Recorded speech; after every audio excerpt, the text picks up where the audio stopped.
नमस्कार, चढके सलाम हजुर सबैजनालाई।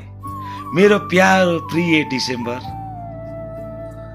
यो साल 2025 को अन्तसम्मै, डिसेम्बरको अन्त हुँदासम्म हामीले धेरैवटा चिज छुटिसकेका छौँ है, धेरैवटा चिज गुमाइसकेको छौँ है।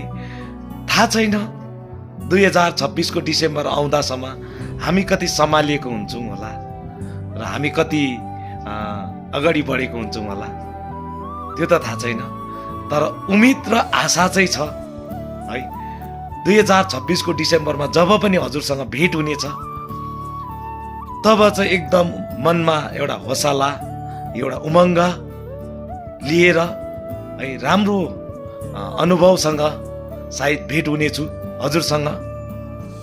अनि 2025 को अन्त डिसेम्बर सँगसँगै 2026 को ह्याप्पी न्यू इयर को नयाँ वर्षको शुभकामना दिँदै हजुर सबैजनालाई मेरो तर्फबाट एडभान्समै ह्याप्पी न्यू इयर भन्दै नमस्कार, चढके सलाम हजुर सबैजनालाई फेरि पनि।